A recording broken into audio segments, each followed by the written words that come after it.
amis, nous allons faire un cheminement ensemble vers la lumière du Seigneur. Bientôt, ce sera l'Avent.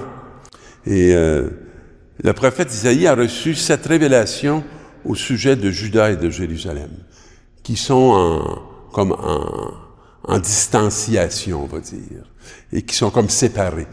Vous connaissez ça, la séparation.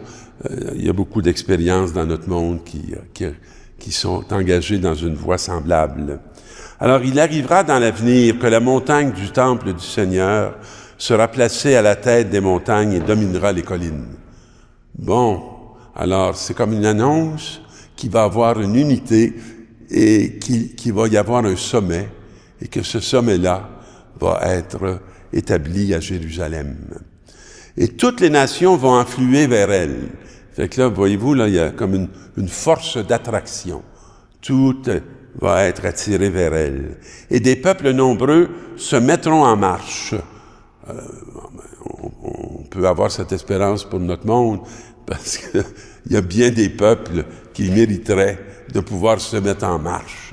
Mais on sent que notre monde est bien statique et qu'il est lourd d'une réalité qui ne nous éclaire pas et souvent qui nous enténèbre.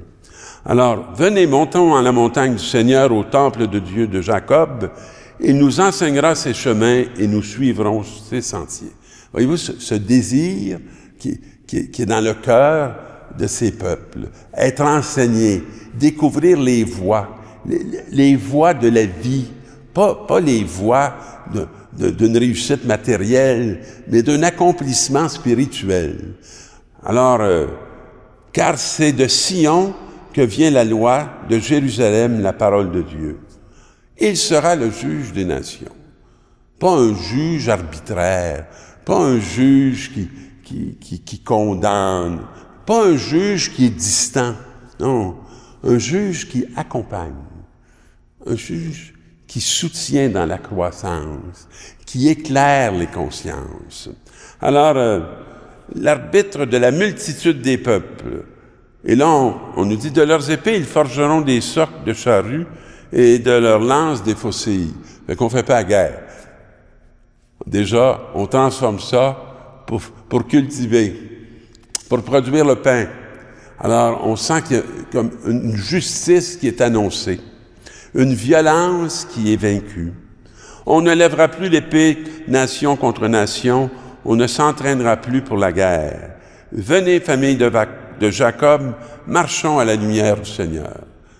Alors, c'est vraiment un texte qui nous rallie, hein, qui nous donne une énergie pour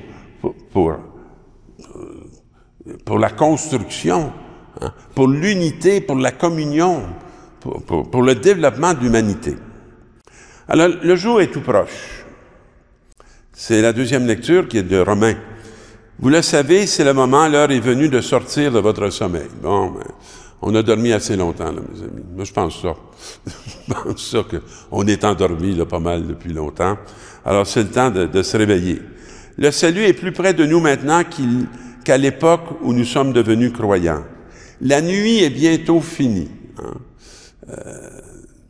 Une belle parole d'espérance, qui ont une façon de dire les choses qui vont mal, mais non pas dans un esprit de découragement, mais dans un esprit d'espérer que ça va toucher sa fin et il va y avoir un début, quelque chose de nouveau.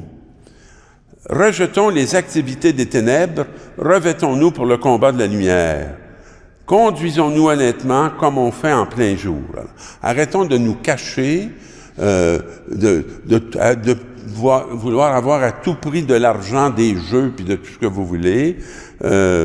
Non, réveillons-nous, puis revêtons le Seigneur Jésus-Christ qui va nous faire mener le combat contre les ténèbres.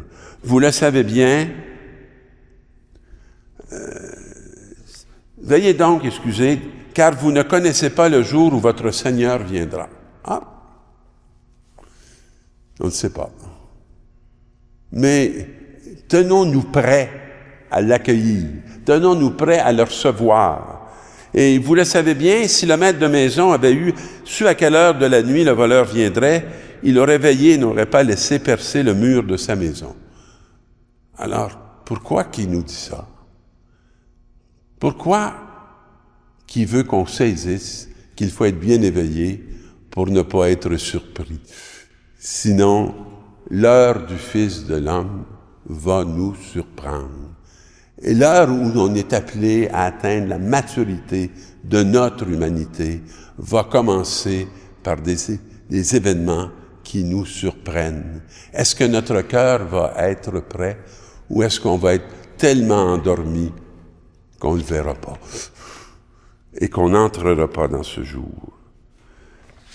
Dans l'Évangile qui est tout court, l'avènement du Fils de l'homme ressemblement à ce qui s'est passé à l'époque de Noé. À cette époque, avant le déluge, on mangeait, on buvait, on se mariait jusqu'au jour où Noé a entré dans l'arche. Là, personne n'a compris pourquoi il est entré dans l'arche. Il y a beaucoup de monde qui ont cru qu'il était complètement nigo, idiot, qui était déphasé, qui n'était pas sensé.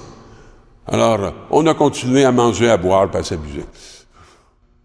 Alors, tel sera aussi l'avènement du Fils de l'homme.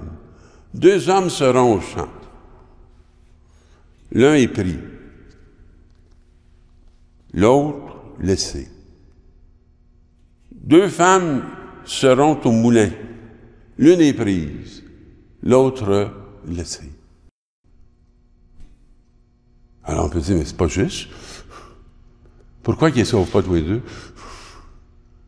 Pourquoi qu'il y en a qui pas juste? Ouais. Mais c'est pas les situations qui accomplissent la justice.